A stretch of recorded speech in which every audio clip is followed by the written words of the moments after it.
Rec League Podcast. Tell your friends, tell your neighbors, tell your family, tell your haters. Available on Anchor, Spotify, Google Podcasts, Radio Public Breaker, and Stitcher. At Rec League Podcast on Facebook, YouTube, and Instagram. At Rec League Pod on Twitter.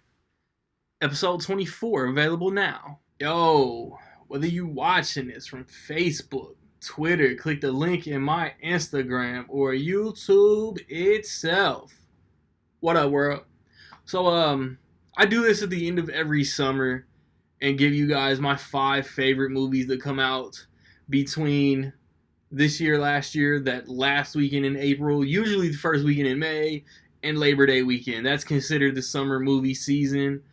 Anybody who don't consider Avengers, Infinity War, or Endgame summer movies are tripping. Box Office Mojo still credits the original Avengers with like the highest grossing opening weekend to kick off the summer. No. I almost actually forgot to do this video, but as you can see, I did not. And again, I feel like I said this last year and probably the year before, but this summer was overall a letdown for me. Like, I really enjoyed the movies that I'm going to tell you, like my 5 through 1. And I was surprised. Like, I enjoyed Long Shot way more than I thought I would. I enjoyed Aladdin way more than I thought I would. But then, like, I was disappointed in the Child's Play remake. I won't say I was disappointed in Godzilla King of the Monsters, but I was disappointed in the lack of setup for Godzilla vs. Kong. I don't know, like, I didn't know what to expect. Like, for Men in Black International, the trailers did nothing to get me excited, so I didn't expect a good movie. And Dark Phoenix got pushed back so many times, reshoots.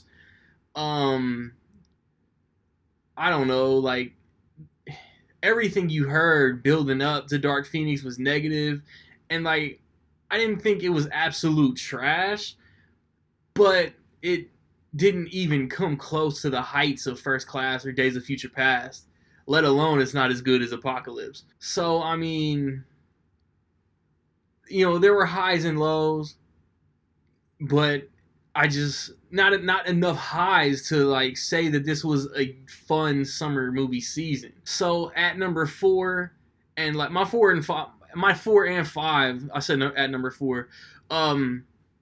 My 4 and 5 are interchangeable.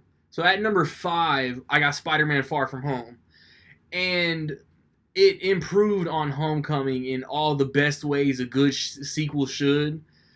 And like, it's bittersweet talking about Spider-Man now because they're gonna do Spider-Man 3, and they can't mention anything from the first 2 movies because it's connected to a Disney-owned property somehow. A generic villain that will be tied to Oscorp now instead of Tony Stark, which I don't need all the villains tied to the same source, but Vulture, Mysterio, they were both connected, had a grudge against Tony Stark somehow, and ended up being a Spider-Man foe. And just, I mean, who knows what Sony has in mind. Like, they supposedly have the formula to make a good third Spider-Man movie, but I don't even think they can use the same suits from the first 2 movies because those are Stark tech. But yeah, like, and that mid-credit scene, if you listened or watched the most recent Rec League podcast, I go on a couple tangents about how I need to see the payoff for that Far From Home mid-credit scene. It's one of the best in the MCU.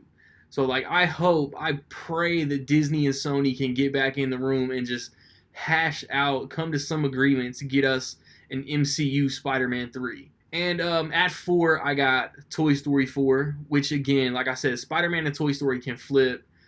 And but this is how I got them right now, man. Like, I love the Toy Story franchise. It's my favorite animated franchise. There are new things and different things. Like, the toys are owned by Bonnie now. Andy went off to college, and like, Woody is all about making sure Bonnie is happy. And it's still in theaters. It's not quite on Blu-ray. Not everybody's seen these, so I don't want to spoil too much. But Bonnie does something that Woody tries to make sure she always has, and it leads to other things, and the feels are there, great emotions are there. I really enjoyed this, but I'm not putting it better than any of the first 3 Toy Story movies. At number 3, I got John Wick Chapter 3, Parabellum. And like this is the best action franchise out there right now. Like I said about, man, what was it? Angel Has Fallen last weekend. And now I kind of need to retract that statement because I forgot about Fast and Furious.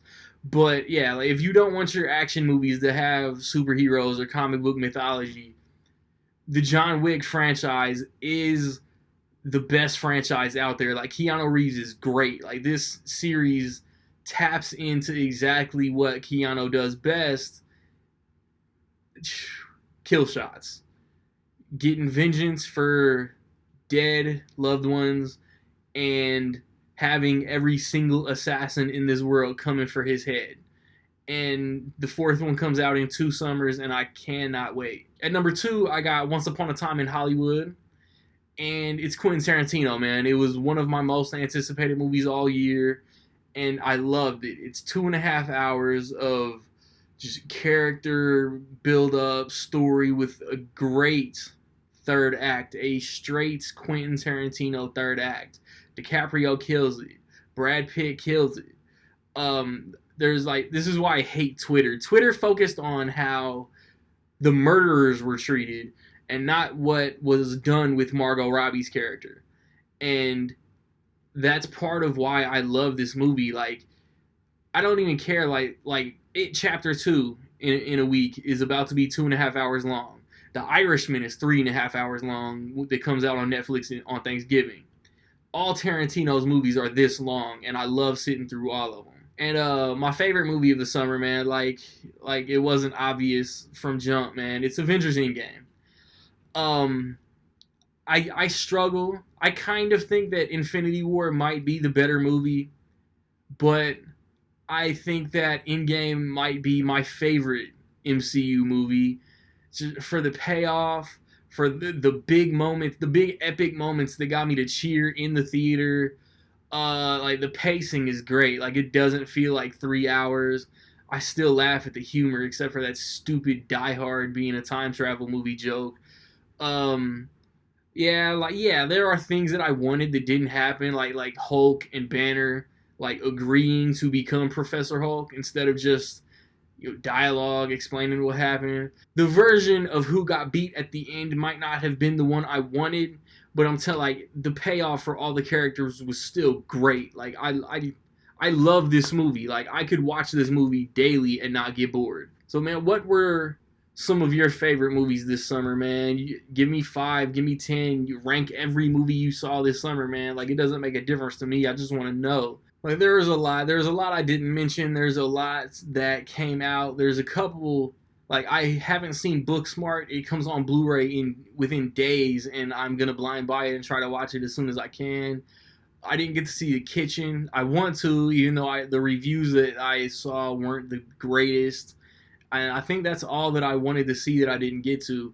Over the next couple months, man, we got It, we got Rambo, Ad Astra, Joker, Addams Family. There's something else pretty. Zombieland 2. Like I'm excited for those. Terminator in November. Charlie's Angels. Frozen. 21 Bridges might actually finally come out. It's been pushed back like 3 times. Like I said, The Irishman on Thanksgiving, and then you got Star Wars in December. And we're gonna do a fall movie preview on the next episode of the podcast, man. Be on the lookout for that, man. Let me know some of your most anticipated fall movies. Let me know your favorite summer movies, man. Like, subscribe, comment. Find me where you find me, man. Don't know where to find me.